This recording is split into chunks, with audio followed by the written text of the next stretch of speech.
आंसू वहां बहाओ जहां उनकी कद्र हो। रोते रोते कब मेरी आंख लग गई मुझे पता ही नहीं चला। जब आंख खुली तो सुबह हो चुकी थी। सीमा जाकर सीधे किचन में चाय बनाने लगी। थोड़ी देर बाद किचन में विनय आए और बोले, आज नाश्ता में मुझे पोहा खाने का मन है। इतना बोलते ही वह चले गए, मानो रात की बात उन्हें याद ही ना हो। सीमा ने सोचा, क्या भगवान ने जब मर्दों को बनाया रहे थे तो उनके सीने में आर्टिफिशियल दिल लगाया था क्या, जो उन्हें औरतों की भावनाओं की या उनके आंसुओं की कद्र नहीं होती है। और वो भी काम करती रही। खाने की मेज पर जब सभी लोग आए तो सीमा ने नाश्ता लगाया। उसकी बेटी सोनिया ने कहा, मम्मी आपकी आंखें सूजी क्यों हैं? क्या आप रात में सोई नहीं या फिर से रो रही? सीमा ने कुछ कहने से पहले उसकी सास ने कहा, कितने साल हो गए घर गृहस्थी को बसाए हुए, फिर भी तुम्हारी माँ में कुछ न कुछ समझदारी में कमी रह ही जाती है। सीमा चुपचाप वहां से किचन में चली गई, पति के लिए लंच का टिफिन तैयार करने के लिए।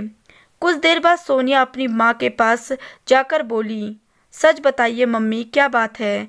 सीमा ने मुस्कुराकर कहा, कोई बात नहीं बेटा, रात को तुम्हारी नानी कब से बात हुई, उनकी तबीयत ठीक नहीं है, इसी वजह से थोड़ा रोई थी और कोई बात नहीं है। जाओ तुम अपनी पढ़ाई करो। सीमा काम खत्म करके रोजाना करीब आधे घंटे के लिए नीचे पार्क में अपनी सहेलियों के साथ थोड़ी देर अपना जी हल्का करती थी। सीमा की एक सहेली नूतन ने उसका चेहरा देखते ही भांप लिया और कहा, कुछ बात तो हुई है, मुझे बताओ। सीमा ने कहा, कुछ भी नहीं। नूतन ने बड़े प्यार से उसका हाथ अपने हाथ में रखा और कहा, मुझसे मत छुपाओ, और क्या बात है मुझे बताओ। सीमा सबकी नज़रों से अपनी आंसुओं को छुपाते हुए बोली, क्या औरतें अपनी पतियों की इच्छाओं को पूरा करने के लिए ही बस बनी हैं? अगर उनकी इच्छा ना हो तो क्या उनका मना करना सही नहीं है? शारीरिक इच्छा ना पूरी करने के लिए क्या पति कभी भी औरतों को दुत्कार सकता है? नूतन ने कहा, हर औरतों के साथ ये कभी न कभी कुछ समय के लिए होता ही है।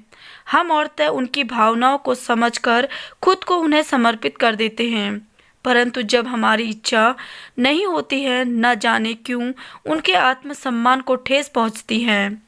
सीमा बड़े गौर से नूतन को देख रही थी और उनकी बात सुन रही थी। नूतन ने कहा, मेरे साथ भी कई बार ऐसा हुआ है। जब मैंने मना किया तो बहुत रात तक हम दोनों में बहस चली, पर उनका नतीजा क्या निकला, कुछ भी नहीं।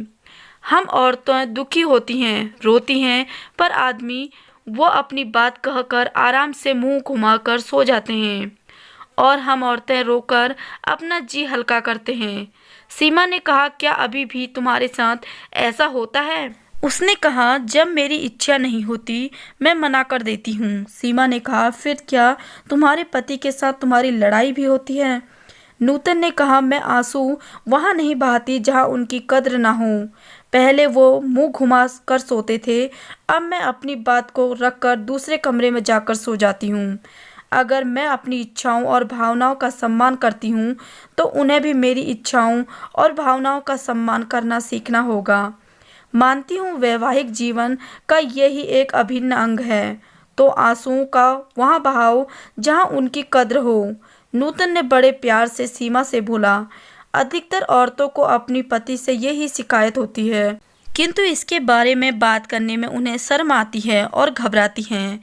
ना का मतलब ना होता है, चाहे वो पति के लिए हो या फिर किसी के लिए हो।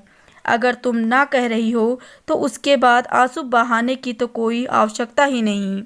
सीमा ने कहा, तुमसे बात करके मेरा मन बहुत हल्का हुआ और मैं भी समझ गई हूँ कि मुझे अब कैसे ना कहना है।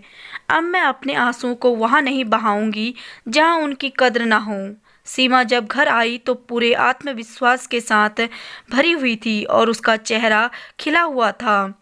बेटी ने कहा, मम्मी ठीक हो? सीमा मुस्कुरा कर बोली, हाँ बेटा, मैं बिल्कुल ठीक हूँ। कुछ बातें जो हम औरतें एक दूसरे से बोलना नहीं चाहती हैं, उससे अपनी नज़दीकी दोस्त या मित्र से ज़रूर साझा करना चाहिए। जो हो सकता है उसका कोई सरल उपाय उनके द्वारा मिल जाए। तो मुझे भी उपाय मिल गया है। कुछ रोज बाद एक रात को सीमा के पति ने अपनी इच्छा जताई। सीमा की मानसिक स्थिति उसके लिए तैयार नहीं थी, तो उसने मना कर दिया। उसके पति ने जब उससे बहस करना शुरू किया तो वो बड़े आत्मविश्वास के साथ बोली, मेरी ना का मतलब ना होता है, आप ये कब समझेंगे। इतना कहकर वो दूसरे कमरे में चली गई। सीमा की सास ने जब उसे दूसरे कमरे में देखा तो उसने पूछा, बहू तुम इस कमरे में क्यों सो रही हो। बोली, माँ जी, आपने ही कहा था कि मैं इतने साल हो गए हैं मेरी शादी को, मैं अभी तक समझदार नहीं बन पाई, तो अब मैं समझ गई हूँ कि और समझदार भी हो गई हूँ। अब अपने आंसुओं को वहाँ नहीं बहाऊंगी जहाँ उनकी कद्र ना हो। इतने सालों में पहली बार सीमा के पति को के अहम को ठेस पहुँची थी, तो वो 2-3 दिनों तक सीमा से बात नहीं कर सक रहे थे। परंतु सीमा अपने सभी काम नियमानुसार कर रही थी और अपने चेहरे पर एक भी शिकस्त तक नहीं आने दे रही थी। कुछ रोज बाद उसके पति को इस बात का एहसास हुआ कि औरतों की भावनाओं का भी सम्मान करना होगा और उन्होंने सीमा से माफ़ी मांगी। सीमा ने भी बात को आगे न बढ़ाते हुए उन्हें बड़े प्यार से कहा, मैं आपके स्वाभिमान को ठेस नहीं पहुंचाना चाहती थी और ना ही ये चाहती थी कि आप मुझसे माफ़ी मांगे। बस मैं इतना चाहती थी कि आप मेरी इच्छाओं का भी सम्मान करें। कई बार हम औरतों की इच्छा नहीं होती सारे संबंध बनाने की, फिर भी आपके प्यार और आपकी भावनाओं को देखकर हम खुद को आपको समर्पित कर देते हैं, तो आपको भी मेरी इच्छाओं का सम्मान करना होगा। सीमा के पति ने कहा, सही कहा तुमने, तुम मेरे लिए क्या कुछ नहीं करती हो, मेरी सभी इच्छाओं का सम्मान करती हो। मैं अपने सभी गलतियों के लिए तुमसे माफ़ी मांगता हूँ। सीमा ने आगे बढ़कर बड़े प्यार से अपने पति को गले लगा लिया। सखियों, अपनी इच्छाओं को मन में दबाकर नहीं रखना चाहिए।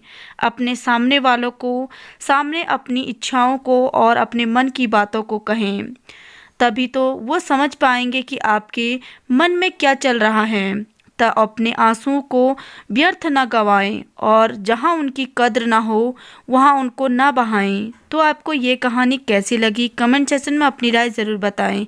अगर आप चैनल पर नए हैं तो चैनल को सब्सक्राइब ज़रूर कीजिए।